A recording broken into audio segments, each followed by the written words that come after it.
आप लोगों को कॉमन मेडिकल इमरजेंसीज के बारे में बताऊंगा। अगर आप हॉस्पिटल में ड्यूटी में हैं और एक व्यक्ति आपके पास आता है और आप उसकी शुगर नापते हैं और वो 600 कुछ निकलती है, तो आप कैसे डील करने वाले हैं? जल्दी से बताइए, हाथ उठाइए, कौन बताएगा?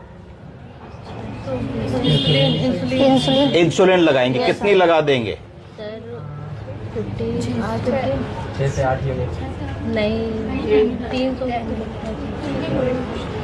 सर 15। सबसे पहले अगर हम इमरजेंसी देख रहे हैं और हमारे पास मरीज आता है जिसकी शुगर अगर ज्यादा है, तो हम समझेंगे कि उसको हाइपरग्लाइसीमिया हो रहा है और हिस्ट्री लेके जानने की कोशिश करेंगे कि मरीज को डायबिटीज है कि नहीं है, तो कितने सालों से है, वो क्या दवा खाते थे, गोली खाते थे कि इंसुलिन पे थे, आज उन्होंने अपनी गोली खाई है कि नहीं, आज उन्होंने अपनी इंसुलिन लगाई है कि नहीं। इतनी हिस्ट्री हम लोग 10, 20, 30 सेकंड में जरूर पूछ लेंगे। उसके बाद फिर हम सोचेंगे कि अगर एक मरीज ऐसा आया है जिसको शुगर बहुत ज्यादा है, तो एक शुगर का कॉम्प्लिकेशन होता है जिसको डायबिटिक कीटोएसिडोसिस कहते हैं। क्या कहते हैं? डायबिटिक कीटो। DKA। वो तो नहीं है, तो तुरंत हम उसके यूरिन में कीटोन्स की जांच को भी भेज देंगे और उसको हम देखेंगे कि शुगर 600 अगर है, तो हम लोग तो यहाँ पे ऐसा करते हैं कि एक हम 10 मिनट बाद एक उसको रिंगर लैक्टेट या उसको नॉर्मल सलाइन धीरे से लगा दिए, एक IV एक्सेस ले लिया, एक 10 मिनट बाद दूसरे सोर्स से शुगर को एक बार क्रॉस चेक कर लेते हैं, क्योंकि कई बार एक ऐसी मिस्टेक होती है कि शुगर गलती से ज्यादा आ जाती है।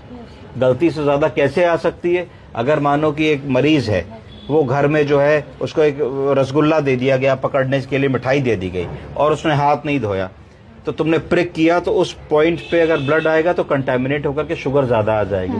तो एक सेकेंड हाफ से भी 2 मिनट बाद शुगर चेक कर लो। अगर दोनों रीडिंग्स तुम्हारी कोइंसाइड कर रही हैं, तो फिर तुम हाइपरग्लाइसीमिया के लक्षण पूछोगे। भाई हाइपरग्लाइसीमिया के लक्षण क्या है? प्यास बहुत लग रही है, वजन कम हो रहा है, पेशाब बार बार जा रहे हैं, ये सारे सिम्टम्स अगर वो बताते हैं कि हाँ हम ये कर रहे हैं, तो फिर इसका मतलब तुम्हें कंफर्मेशन हो जाएगी कि भाई ऐसी प्रॉब्लम है। तो अब इसको मैनेज करने के तुम्हारे पास 2 तरीके होंगे। एक होगा कि तुम शॉर्ट एक्टिंग इंसुलिन से मैनेज करो, और दूसरा होगा कि लॉन्ग एक्टिंग यूनिट से मैनेज करो, और तीसरा होगा कि प्रीमिक्स इंसुलिन से मैनेज करो जिसमें लॉन्ग और शॉर्ट मिला दो। बेस्ट होगा ऐसी सिचुएशन में कि तुम शॉर्ट एक्टिंग इंसुलिन पकड़ो। अब शॉर्ट एक्टिंग इंसुलिन जो है वो कैसे लगाओगे? किसी भी इंसुलिन को लगाने के 3 रूट बने। कौन कौन से? सबसे पहला इंट्रामस्कुलर, दूसरा इंट्रावेनस, तीसरा सबक्यूटेनियस। अब तीनों रूटों में क्या फर्क है बताओ? अब बताओ कि सबक्यूटेनियस और इंट्रामस्कुलर तो एक ही जैसे हो गए, और इंट्रावेनस और सबक्यूटेनियस में क्या फर्क है? इंट्रावेनस वेन्स में लगाते हैं जो IV होता है उसके हम लोग ब्लड वेसल्स में देते हैं, और जो सबक्यूटेनियस होता है उसमें सबक्यूटेनियस टिश्यू में। कभी आपने सुना है कि